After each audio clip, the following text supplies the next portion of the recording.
Hi, it's Gab with another review from the Toronto International Film Festival. This time I got to see another highly anticipated film. It was the first public screening ever for Let Me In. I say anticipated because it's a remake of a very critically acclaimed and quite beloved horror movie, foreign movie, Swedish, from a few years ago, called Let the Right One In.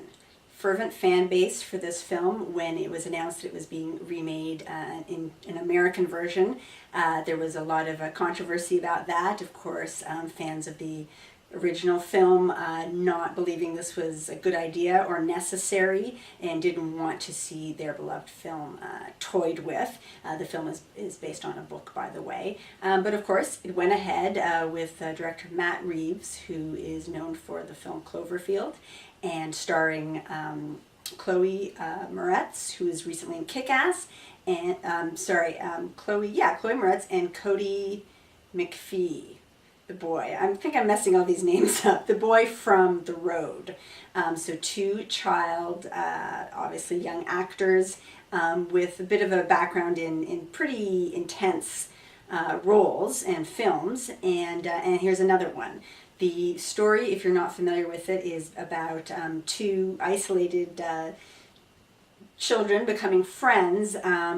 One from a broken home, a lonely boy who gets bullied at school, no friends, living in an apartment complex, meets this girl who moves in with seemingly her father, who's played by Richard Jenkins, the great Richard Jenkins. And the girl just happens to be, shall we say, a vampire. The word vampire isn't necessarily technically totally accurate, depending on how you define vampire, but basically, I mean, she needs blood to live, she's undead, she doesn't age, etc., etc. She looks like a normal, if very morose, malnourished, somewhat malnourished young girl. They're both miserable for their own reasons, and they form quite a touching bond. The boy, of course, not realizing the girl's true nature until much further on the story. The story basically being about their relationship, but also about how the girl and her guardian, this man that she's with, try to keep her alive. They're sort of committing murders and attacks on the side, and this town that they're in is becoming somewhat stalked by these people behind the scenes. By the way, it takes place in the early 80s in New Mexico. So again, a result of the adaptation from the original film. And the boy, as I said, has troubles at school. He's trying to find his own, inner courage to defend himself against the bullies of the world. So the metaphors are pretty clear in the story, and then in some ways it's a somewhat conventional horror story, scenes of suspense, quite gory, I would say gorier than the original, and touching scenes of just, the pain of adolescence and being isolated and trying to connect in another relationship that makes you feel loved and belonging and good about yourself.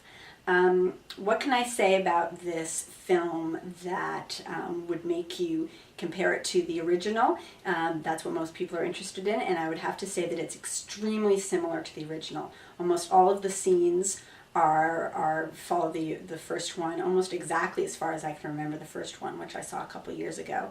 The tone, of course, is quite the same, morose. Maybe this one a bit more suspenseful, where the European one was more subtle.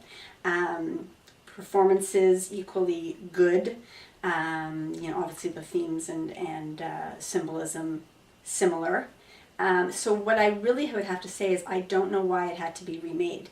This film was very good. The original was very good. And they're very similar. So it feels unnecessary to me. Not that it's a bad film, but I don't understand why this endeavor was taken on, or why fans of the first would want to see the second. They shouldn't be offended by the remake, because I think it did it justice. It's just too similar.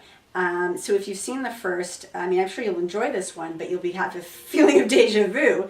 And if you haven't seen the original, the European one, I would probably recommend that one over this one. It just has a more of an authentic tone to it. It's that European touch. What can I say? That sometimes that's just, they do things a little bit better.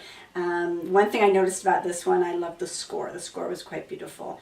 Other than that, it's a good film, but it was unnecessary. I would give it 3 3/4 gabs out of 5.